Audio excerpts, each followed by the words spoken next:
What's going on, everybody out there in the Dark Avenger Nation, and welcome back once again to another episode of Most Anticipated, the show where I talk about books I am looking forward to most coming out next week. And next week there are a lot of really good books coming out. So here is my most anticipated for the week of August 26th, 2020. We're already at the end of August. Fall is coming soon. This year. I'll tell you, I hope 2021 is a lot better than 2020. This has been an insane year, and I don't think anyone could have seen this coming. And hindsight is 2020. No. But let's focus on the 26th of August, 2020. And I'm going to start off with Chew, issue number 2. I didn't rhyme. That just happened.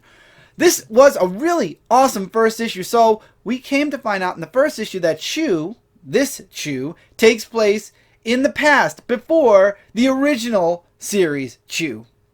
Remember, this is C-H-U, not C-H-E-W. So this is before Tony got to where he was in the police department. And I'm really interested in seeing how this is all going to end, because obviously this is going to be ending now where Chew began? Question mark? Maybe? I don't know. Maybe this will go beyond that. Maybe this will go in between that and go off into a different path. All I do know is this first arc, at least, is pre-original Chew series, and I love it. I cannot wait to get my hands on this second issue. If you've not been checking this series out, definitely find a way to get the second printing, third printing, whatever printing it is of Chew number 1, and come back for Chew issue number 2. Really happy that the series is back, and I love the new character already. I'm really looking forward to seeing where she goes next. Suicide Squad issue number 8. Announced by Tom Taylor to have been a maxi series, mini-series all along. I don't know about that, but beside the point, regardless how long or short the series is, I've been enjoying it. Ted Kord is somehow the bad guy, and now we have a squad looking to end Ted Kord, and Deathstroke's looking to end Suicide Squad completely, and we all know where Deathshot is going to be by the end of this series. They are not pulling any punches, but I'm starting to wonder, why so much are they mentioning that Deadshot is not going to make it? I'm wondering if they're going to kill him and he's going to go off into some, like, yeah, he's dead, but he's not really dead. Know what I mean? Maybe go into a new alias. Maybe not do anything anymore. Just go off with his daughter into the sunset. I don't know, but I have a feeling Deadshot is not going to be dead by the end of this maxi series. That's for sure. But I've been enjoying it. I've been loving it. If you haven't been reading Suicide Squad, check this series out. Tom Taylor is gold right now with his DC Comics series. Hellions, issue number 3. It's been a while, just like with all the other X books. We're starting to get all of the books coming back. I have to go back and reread the first 2 issues, but I enjoyed the first 2 issues. I remember that. And I'm really interested more in seeing what's going to be coming next with Havoc and where his character's going, and we're going to be seeing a returning character. If you've seen the cover, I purposely bought this single issue because I love the cover for Hellions issue number 3. Been looking forward to it. It's been a bit. This was supposed to come out months ago, so I'm really looking forward to getting back into Hellions again. I'm going to probably read the first 2 issues over again, so I feel like I'm kind of caught up. It's been a bit since I've read this series, but this has been one of my favorites out of the X line. Daredevil Annual number 1, and the description says it all. One more day. We all know what happened when Spider-Man had one more day. What we are hearing is this is going to be similar with Daredevil now. Is he going to make a deal with the devil? I don't think so, but I have a feeling something's going to happen in this annual that is going to reset a bit in Daredevil's universe. Will it be good? Will it be bad? I don't know. I just know that we're getting tired of DC rebooting, so let's see how Marvel does a soft reboot, because that's kind of what One More Day was for Spider-Man. So that's what I'm led to believe with Daredevil. Again, we'll have to wait and see what happens, but Daredevil has been amazing right now. Looking forward to reading this annual 100%. Batman Beyond issue number 46. I've been loving it. Batman Beyond has been amazing since issue number 1. We have Batwoman Beyond now. New costume. Loving the costume, digging the new costume. Really has a Nightwing feel to it, even though it's not Nightwing. And last issue, we got the first appearance of the new costume. So if you missed out on that issue, if you can get your hands on issue 45, get your hands on issue 45. Because it was already hard enough to get the first appearance of Batwoman since her initial first appearance. So trust me, get issue 45 and read issue number 46. I'm looking forward to seeing how Damian is going to stop Zero from destroying the world, resetting the world, Ice Age. I don't even know anymore. Batman's villains have some really dark things they want to do to this world. I've been loving Batman Beyond. It's been a real pleasure to read. Dan Jurgens, amazing on this book. Mega Man Fully Charged, issue number 1. I've been looking forward to this. This is a new series coming out of Boom Studios. New ongoing. Loving it. Loving the fact that it has chromium covers. I'm looking forward to this retelling of Mega Man. I mean, Sonic is now in IDW. Mega Man all by himself in Boom Studios. What does that mean for Mega Man? Where is Mega Man going to go? What is he going to do? Now again, he did run separately from Sonic. He doesn't need Sonic, but I'm interested because this is going to be a retelling, and hopefully this doesn't get revealed as a maxi series like certain other series later.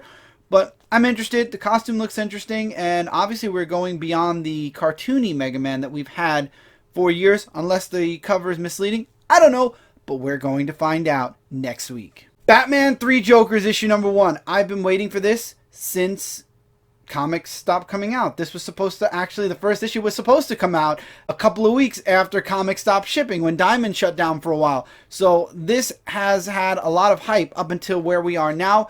This book's already going into its 3rd printing. Hasn't even come out yet, and it's already in its 3rd printing. Midtown has a ton of covers. Tons and tons of Joker covers from all across the eras. I'm really interested in seeing this miniseries and how Batman is going to deal with these 3 Jokers. We've had this hint dropped way back during The Button. We are at that point now. Just give me the book. I need it in my hands. I need to read it. I need to know what this miniseries is going to have in store for the Dark Knight, because Lord knows the Joker War is already beating the Dark Knight up really hard in the main DC universe. Mighty Morphin Power Rangers issue number 53, the Dark Power Rangers on the cover, led by Rita. Looking forward to seeing what kind of havoc they throw at the Mighty Morphin Power Rangers. What's Draken's role in all this? Will Draken have a role in all this? Will Ranger Slayer come back? How are we going to deal with these Dark Power Rangers? I don't know, but I know I'm looking forward to reading this issue and finding out more. Year Zero, issue number 4, one of my top 3 favorite AWA books right now. It's a zombie book, but it's got several different stories going on at the same time, and it's fun. It's a fun read because you're watching all these different characters going through this apocalypse. And again, there are hints of this in another book that kind of connects all the AWA books. But I've just been really enjoying Year Zero. The ending to Year Zero, issue number 3, man, oh man, I hope for a happy ending for that specific character. You all know who I'm talking about. If you've been reading Year Zero, you know exactly what I'm talking about. But I hope that it's a happy ending and he's not being led into a trap. Will all these characters meet up? Will all these stories find a way to intersect with one another? I don't know. But I'm really looking forward to seeing this penultimate issue of Year Zero. Finally this week, of course, Teenage Mutant Ninja Turtles issue number 108. We found out in the last issue the Slithery is being controlled by Baxter Stockman. And April just found all this out. What does that mean for the Turtles? What does that mean for Baxter Stockman? Is this the dark turn that I've been expecting since all the way back? Pre-issue even 50? Are we going to finally get that Baxter Stockman? I don't know. I mean, I had those times in the previous issues where I thought, is this where he's going to become the Fly? Is this where he's going to become the... Is he going to become the Fly? Maybe he won't become the Fly at all. I mean, we all know Baxter Stockman cartoon series. I mean, it's supposed to happen, but will it happen? I don't know. But I'm very interested in seeing, because we've already had humans mutated, and I'm wondering if at some point this is where Baxter Stockman will be mutated. By the Mutanimals, by what's going on in Mutant City, by something. And he is running for mayor. What does that mean? What does all this mean? I don't know. But will April be able to help the Turtles? We're going to find out in this issue. I've been loving TMNT. If you've been missing it, get the hardcovers. The latest hardcover has been delayed, I think, until October. You can catch up in the meantime. It's a lot of money, but if you want to start with the first volume and move your way up. I say this every time I talk about Turtles. Start at the beginning, you will enjoy the ride. I've been loving it, and I'm really happy to see that TMNT has not lost steam since issue number 1. We're at 108 already. Insane. Super happy that this series has stuck around as long as it has, and may it stick around for many, many, many more issues. With that, that's it for most anticipated this week. Did I miss any of the books that you are most anticipating next week? Feel free to let me know in the comments below. Lord knows there are a lot of Empire books. I mean, if you've all seen the checklist, you know that. And there actually will be crossovers now in certain main books, like X-Men crossing over with Empire. It's on the checklist. I have fallen out of interest with Empire, and that's why Empire is no longer on my most anticipated. But yes, there are a lot of books coming out this week for Empire, so feel free to let me know if there are any of those books you're looking forward to. Any books that I missed in general that you'd like to mention, feel free to leave them in the comments below. But until next time, there's nothing left to do here but to cue the outro. Hey, did you enjoy that video? If you're new, consider clicking that subscribe button for more.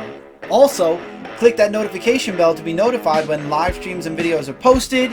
Give this video a thumbs up if you liked it. Come over to Facebook.com and join the Dark Avenger Nation to continue the conversation beyond YouTube. Don't forget to check out my website, ShootingStarUniverse.com, for all the content I do across the web. And for anything else, check the links in the description below. And as always, take care, keep reading, keep collecting, and I'll see you really soon in the next one.